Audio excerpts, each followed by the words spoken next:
Hey everyone, thanks for downloading Garden Fork Radio. This is the Eclectic DIY Podcast. My name's Eric. I have a YouTube channel called Garden Fork as well. And you can listen to Garden Fork Radio Podcast on YouTube now, by the way. Today, one of my best friends, Rick, is here. Welcome, sir. Well, I think it's you, but I can't really be sure, can I? Am I me? I don't know. Are you? How are you, my friend? I'm good. How are you? Not bad. Had a nice long vacation and ready to get back in the saddle. Yeah. For those of you that are just tuning in, I had my identity stolen about a month and a half ago, and it has been quite an ordeal. So Rick is joking whether it's really me or not. We're going to do a whole episode on that. I've learned a lot, and I've become, kind of like ex-smokers are real bad about people that smoke in front of them. Right. Well, now I'm the identity theft evangelist now. So okay.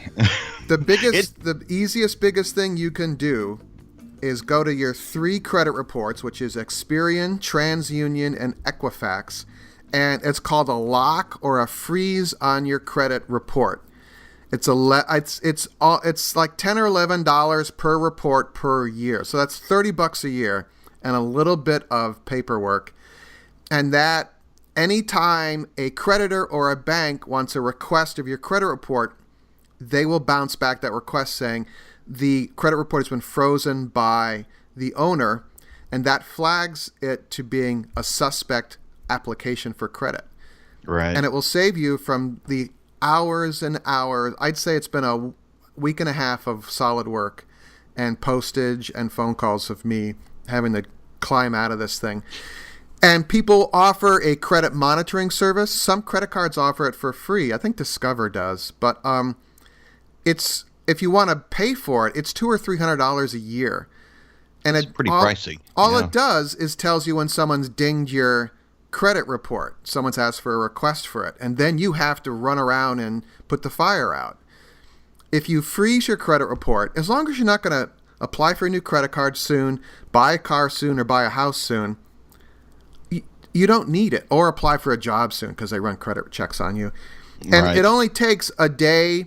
It takes a couple days online or by phone, a matter of hours, to unlock or unfreeze your credit report. It's totally worth it, okay? Save yourself the week and a half that I've been... And every day now I have to deal with it. I get another piece of mail. It's like, oh, here's another piece of mail I got to deal with. So right, yeah, we both lost our credit or information when the Chinese hacked the Office of Personnel Management. That's right, because you're both Navy. Yeah, and so we locked down both the accounts, all of our credit report accounts. And it was easy to do, but you're right. When you want to buy a car or get a loan of some sort, the best thing to do is just ask them, I've locked my account. Which credit report are you going to check? And then unlock that one for a period of time and then relock it. Sure saves you a lot of trouble. Yeah. And everyone I've dealt with, except for one bank, which we'll talk about, has been really helpful. And there's a Federal Trade Commission site for those of you that are anti-government. There's actually some government that works. It's called identitytheft.gov. If you're a victim of identity theft, you use that site and it walks you through what to do. And if you just go to the Federal Trade Commission main website, they have a ton of information about protecting yourself from identity theft. So there you go. I'll get off my digital soapbox now. So. Well, but prevention's always better than cure. Yeah, and I have to thank the federal government for helping me with this. So how unusual at tax season. We won't talk about taxes today. Yeah. We'll keep it upbeat. Yeah. But, okay, so the headline of the show is my social media hiatus. And so, Rick, you took a month off. Walk us through it. I took a month off. I did check email and any direct messages that came in through like Facebook Messenger or something that I needed to deal with. But I didn't look at social media. I didn't look at Twitter. I didn't look at Facebook. I did not participate in them except with just a couple of small exceptions. And instead, I listened to tons of podcasts. We listened. We drove from here in Virginia Beach down to Key West and back, and did some visiting along the way. And we listened to lots of books on tape, and which, of course, is like Audible now, I guess. And just did all kinds of things. Did a lot of writing. Did a lot of reading, and it was wonderful to unplug. You don't realize how deeply ingrained pulling at that phone and checking this and checking that.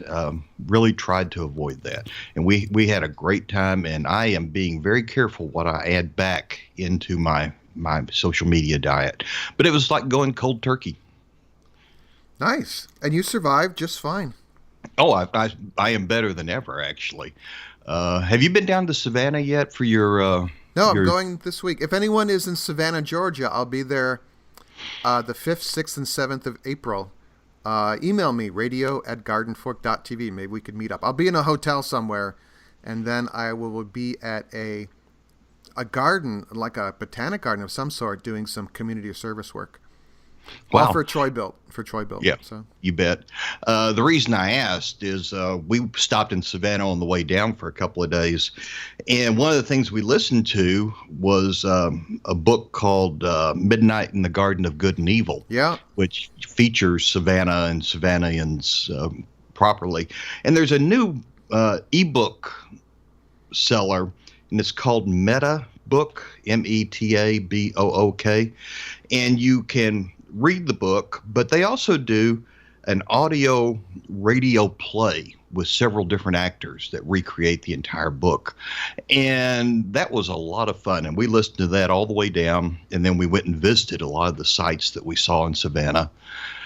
So if you're ever interested in trying it, the Meta Book is new. It has some defects in the player. I mean, you can't speed it up any. There's some things I didn't like about it, but it was just a wonderful experience for She Who Must Be Obeyed and I. And we had just a great time listening to the book, exploring Savannah, looking for these different sites. And of course, now you go down there and you can just hop on a bus that gives you a tour of all those sites as well. But it's a great story. It's a good read.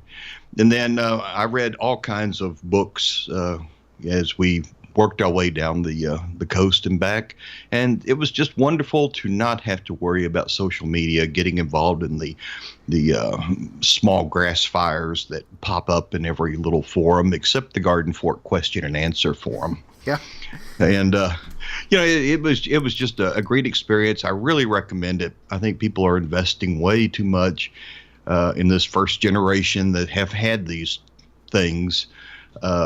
Way too much into being hyperactive on social media. And if you pull back a little bit, you find out you really don't miss much. Yeah, I mean, the next day the world's still going to be there. Yeah, no kidding.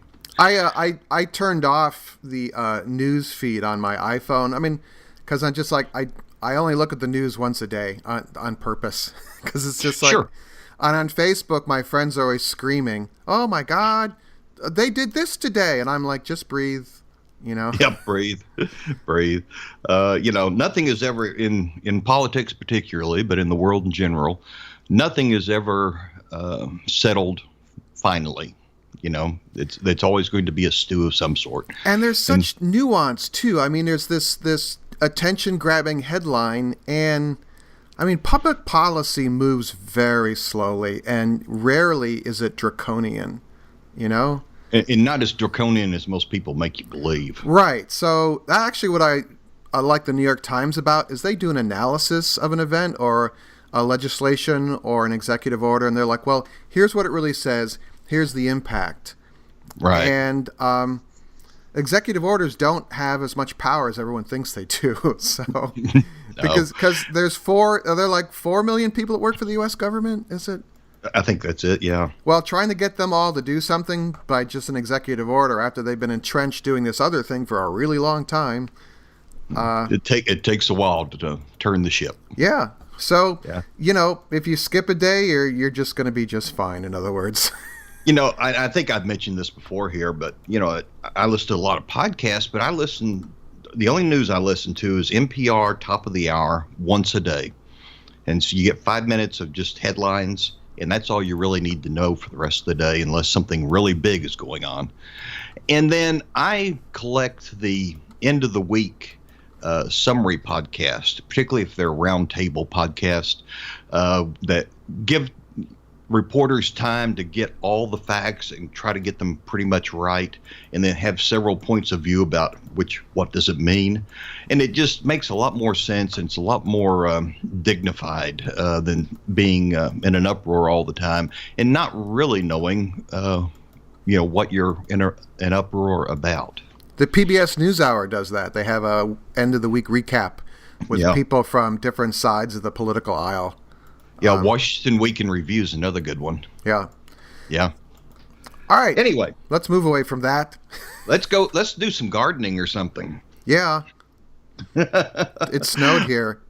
Oh, wow. Let me see, not before last, we had an F2 tornado go by about a quarter of a mile away. That's F2 is not particularly strong. And then we got almost 4 inches of rain in less than 30 minutes. That's huge.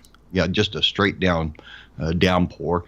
And that's one of the markers of climate change, is that you get more intense rain, but you don't get it slow and evenly.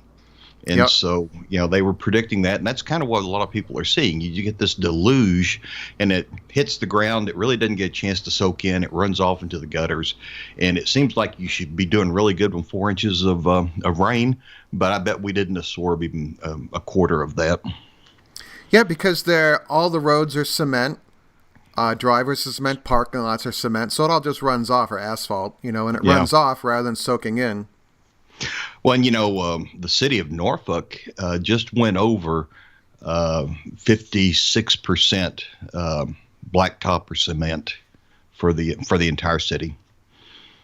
So. There's a Whole Foods by the Gowanus Canal in Brooklyn, and instead of a paved parking lot, it is a brick parking lot. It looks like pavers. It looks like pavers would be in your backyard, Right. But they all have little gaps in them. And then underneath that is stone dust and gravel. And so rather than that water all running off into the canal, it soaks into the ground. Right. And I intend to do that with my driveway when we have to replace it, because we've had some shifts and it's beginning to crack big. I'm going to use pavers with a nice assorbative undercoat there for it to try to hang on to a little bit of it. So is your garden in? Do you have anything going, or? I have some Swiss chard going, and it's wonderful because, Swiss chard will take a freeze and come back, and then it lives through the hottest part of the summer. I mean, it's almost indestructible. And then we use that in the place of spinach, which is finicky to grow here. It's tough to grow here. And then we also use it. It wilts nicely in oil and a little bit of garlic, like you like to do spinach greens. But it also works pretty good as collards. And so if you cut it rough and put it in a nice pot liquor, it'll be a really collard-like flavor to it. So it's really versatile. It grows well. It's pest-free. It's my kind of plant. But I'm just now getting my seeding gear out, and I'm starting some tomato starts, which came from the University of Florida. The seeds did, and it's their new version. It's supposed to be faster growing, better tasting, more disease resistant. And I got my beds all prepared, but I don't have any seeds for them yet. Well, a couple of people have written us about those seeds that you got, and they got the same ones, and they were very happy with them from Florida. Excellent. We need to spread that around. A tomato that tastes good and grows well and is disease resistant. That's something to have. Yay. Yay. And I ordered a grow tent. It hasn't arrived yet. And I did that through the gardenfork/Amazon.com or link, so that you get a little bit of credit for it. And it's kind of a tabletop grow tent, but I needed it because my new LEDs, we talked about this at length in another show, had a couple of pure ultraviolet LEDs, and they were unshielded. And I have accelerated my cataract process by spending a lot of time staring at those things, not realizing the damage they were doing. Don't stare at the light.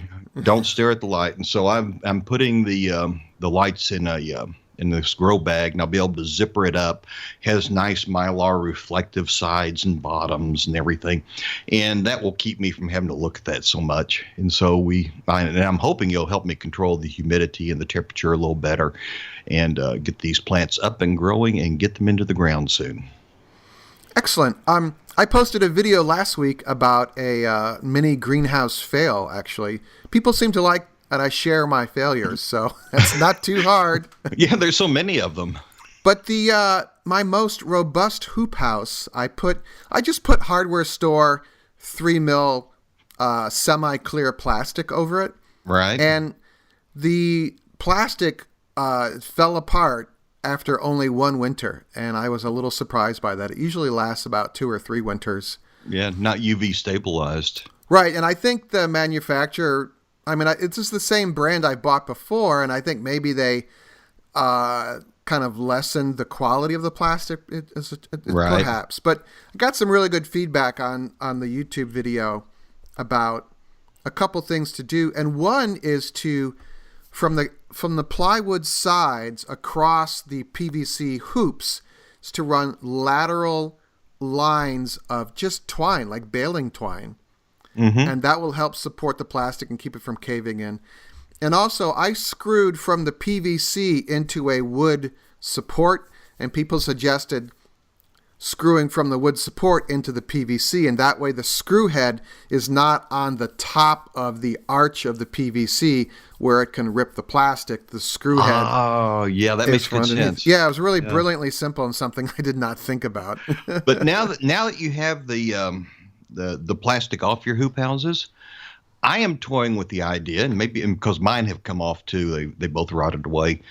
I'm toying with the idea of getting some row cover and replacing the plastic with row cover for this spring, so that I can put all the things that the bugs love to get, particularly early on in the cabbage family. Because I put one little cabbage looking plant out there, and immediately 6 cabbage butterflies show up. Yep.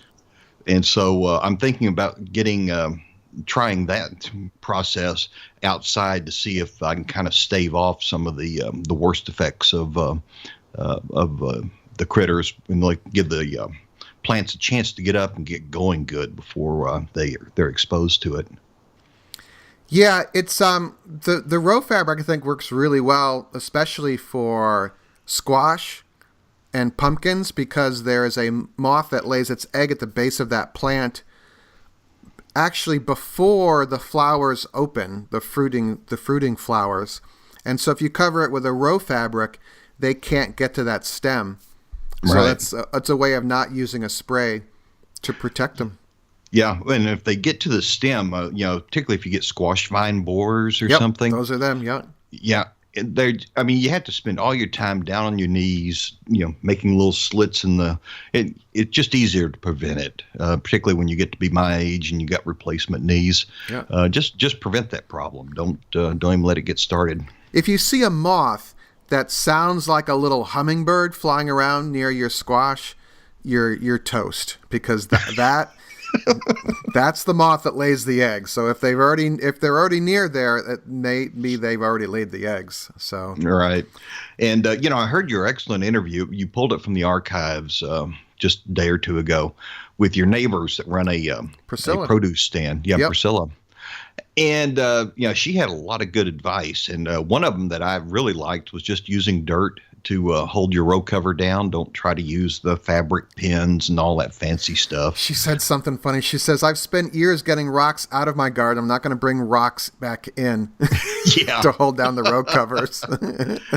Although you might tell her, she also talked about her hornworm, tobacco hornworm on her tomatoes, that if she buys a little UV light from Amazon, and they make LED UV lights. Like a UV flashlight. Yeah, a little UV flashlight. You go out there and shine that at night or early in the morning or late in the evening at the tomato plants.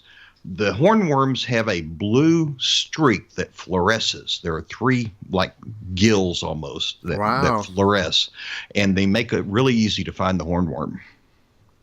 Ooh, wow. So that helps a lot. And That'll make a good video. I should do that. I'm actually going to do a video for you since All right. I'm going to build a cracky hydroponic system using one of those plastic slide under the bed boxes, for storage. Oh, like a storage tray, storage thing. Yeah. And this will be the idea behind this. It's pumpless. It's for off-grid use, and you fill it up with a solution of a hydroponic solution. And as the plants use it and evaporates, you get an air gap. And the air gap actually allows air roots in the plants that are in the lid above it to grow faster. And so as the solution goes down, you get more air roots, plus the roots are down in the solution for the water roots. And you can grow things like lettuce and things that you eat regularly, and just kind of top it off, and then it will rebloom or relief, and then you top it off again, relief. And so I'm going to have, I think I can get 6 on one tray, and I'll make a video. You have to use some plastic spray paint on the outside and paint the entire thing black so that light can't get in because you'll end up with a real algae Right, with mess. algae bloom, yeah. Yeah. But it looks like an interesting project. It's an easy project to do, and I've never tried this kind of hydroponic. I've done Dutch buckets and different recirculating systems, but I've never tried this project, and I want to see if it works. Wow. Excellent. So I'll get you some pictures. One less video I have to do. So I'm sorry to hear you still have snow. Are you starting seeds yet? No, my neighbor is, so I'm depending on him. I'm going to start some lettuce, some kind of cold hardy lettuces in the ground. And the snow was melting here. We had a late storm, so it was like 18 inches of snow, and then it was starting to melt. And then last night into this morning, we got another inch or two, and I was just like, come on. It's time to go. Yeah, I mean, sap season is over, and I'm cleaning up from that, and I'm going to go check on my honeybees today. I'm going to throw some bags of sugar syrup with fumigillin in them, and we lost a hive. We have 2 hives in New York City and Brooklyn, and we lost one of the hives died, which I was really surprised by that. I thought I was doing everything right, and I keep kind of politely yelling at people on the different beekeeping forums I'm on. I'm just stunned by the naivete of people who think they're going to keep bees. Yeah. They're like, oh, well, what do I do now? And I'm like, you didn't read anything, I'm going to put them in the box, and and you kind of feel compelled to answer because you want to save the bees, but you're kind of enabling them to be bad beekeepers. Right. And it's hard enough as it is. I mean, the bees do not actually read the books that we read. Yeah. And they're bugs in a box, and they have lots of strange things going on. And you need to be able to manage. The stories we tell about beekeeping and the way bees live is kind of a fairy tale, or at least it's an average. It's not the extremes of right. activity, the way they do it. And you have to be able to adapt and understand what you're seeing and how that it's going to affect things further down the line. I collected a huge swarm the other day. Yeah, I saw a picture you posted. It was in another beekeeper's yard. She just asked me to come help her because I had some equipment. And we thought at first it was her hive that swarmed, but we opened it up and looked inside, and it is just chock-a-block full. And I said, you need to split this before they do swarm. Yeah. But it's the biggest swarm I've ever seen. It's almost like it was 2 swarms that just landed in the same place. and it was on a hammock.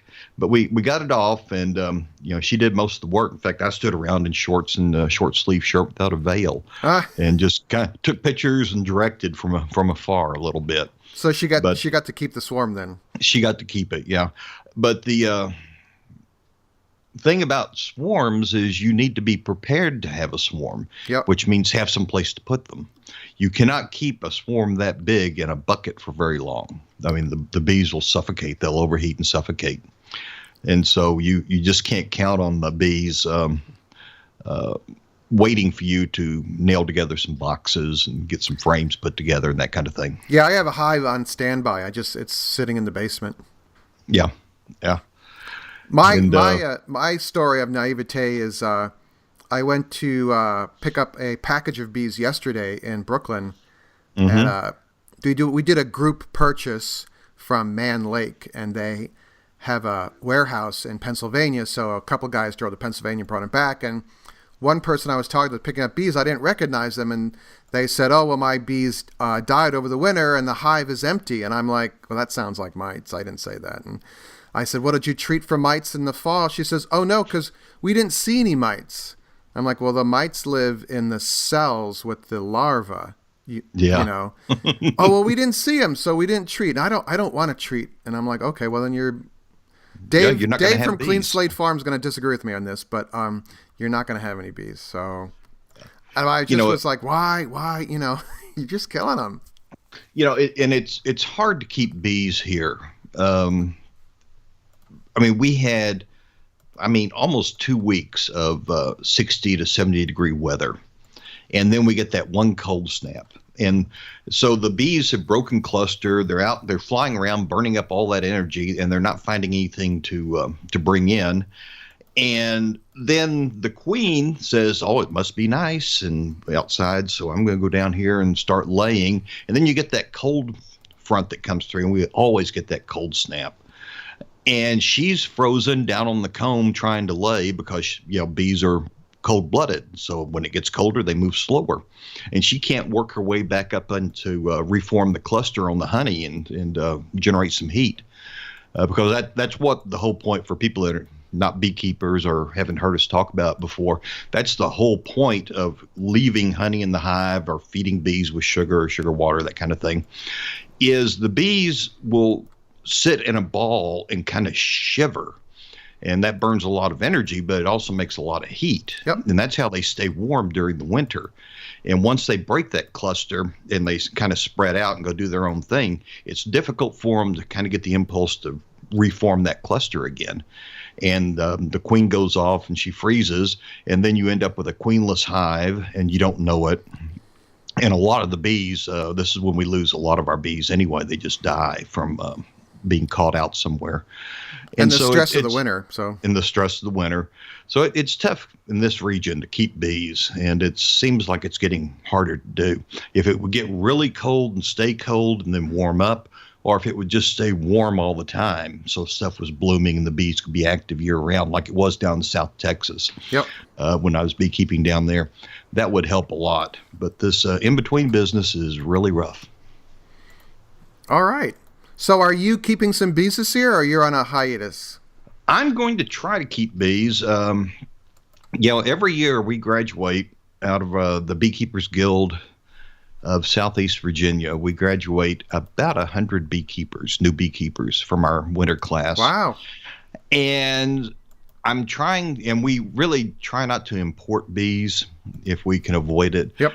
We're trying to deal with swarms and people, doing splits and that kind of thing locally to keep the amount of disease and mites that we transfer around the country down as best we can. And so I enjoy the swarm catching a lot, and so I'll go out and catch swarms and give them to these new beekeepers so they can get started. But I intend to keep one swarm for me at least. Cool. So we'll be able to talk about bees more then. So. Okay. Oh yeah. Mm-hmm. Bugs in a box. By the way, when we talked about our discussion forum, it's on Facebook. If you Google Garden Fork Discussion Group, it should show up. And it's a closed group, and all you have to do is just ask to join, and we just make sure that you're not a spammer, and most people aren't. And there's about 1,500 people in the group now, and a bunch of people. They just post questions and answer people's questions, and it's a lot of fun if you're on Facebook. And we also have an email list. You can sign up at gardenfork.tv/ I don't remember. It's right on the front page. Just if you go to the front page, you'll get a drop down that will encourage you to sign up. I think it says newsletter, but it's really an email list. Speaking of my social media hiatus, I use a program called Buffer that allows me to post an article or something once, and it goes to everything. It goes to Twitter, it goes to Facebook, it goes to 2 or 3 different groups on Facebook usually, and you can control which ones it goes to for each post. But that's going to be from here on out just about what I do on Facebook. I'm getting really disillusioned with it. I send stuff out, people want to look at it, that's fine. I'm not really engaging anymore in just general conversation with people. But I have 2 closed groups. Yours, the Garden Fork discussion group, and then the Fans of the Thomas Jefferson Hour. It's a podcast, and those are the 2 I participate in. And I'm just leaving everything else on Facebook alone. I'm avoiding Twitter with just a couple of exceptions. I have narrowed my Twitter list down to almost nothing of people that I follow. And so, and I'm going to try to keep it that way. I'm holding the line. Yay! I've definitely dialed back. So, go ahead. You just can't do it all. I mean, Instagram, WhatsApp rather.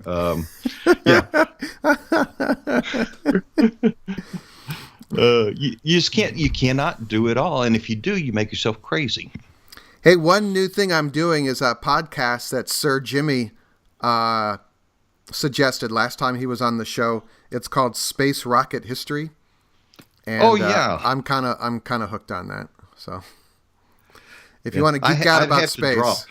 I'd have to drop a lot of podcasts. That's the other thing I've been doing. I subscribe to a ton of podcasts, but every morning I read the little information about what the podcast is about. And if you're a podcaster, if you're not putting real effort into the description part of each podcast, you're probably losing a lot of people. Because I look at that and I say, nope, I've heard about that. Nope, I've heard about that. Some of them are blank, and I'm like, well, I'm not going to take a chance on that. Because things tend to go in cycles. When the rover landed on Mars, every science podcast I had did something about that. But there was no real new information. They were just walking the same ground again and again and again, just different podcasts. And so I just listen to one quality podcast, usually from AAAS, the American Society for the Advancement of Science, or American Association for the Advancement of Science. And I listen to 1 or 2 quality podcasts, and then I just don't listen to any more about the Mars rover because there's nothing new. All right. And things like that going around all the time. If you listen to political podcasts, there will be the same topic, whatever is the topic du jour, that goes around, and it hits all the podcasts, political podcasts, but you don't get any new information or any new insight. So just, don't listen to the same thing again and again and again. 1 or 2, and that's it. Okay. One last podcast, and we're going to go. I've started listening to S-Town, which is produced by Serial and This American Life. Right. And it's a limited series, and I thought it was a a true crime story, because that's how it starts out. And it's not. It's like a very interesting documentary based around one particular character in a small town in Alabama, but it includes a lot of people in the town, and it's a good listen. It's I've been doing some electrical work in my house, and while I'm doing it, I listen to that. So it's good. Wow. Well, I've got one podcast to recommend. It too is a limited podcast, and it's called Containers, and it's about the life of the history and the life of the shipping container, and how it has changed. Yeah, how exciting! No, don't be that way. I'm sorry. And it just covers every aspect of shipping them, how it's changed the economy, how it's changed shipping in general, how it's changed the face of the shipping companies, and affected our economy. Oh, it's okay. Terrier alert. You make me feel bad now. No, I'm just like, it's such a guy thing. A podcast about shipping containers. How are we going to broaden our audience? We're talking about this. I think I need to go and plant something. Okay. All right, everyone. Well, thank you for listening. Comments, radio@gardenfork.tv. All right? Thank you, Rick. Thank you, Eric. We'll see you later, my friend. Bye-bye.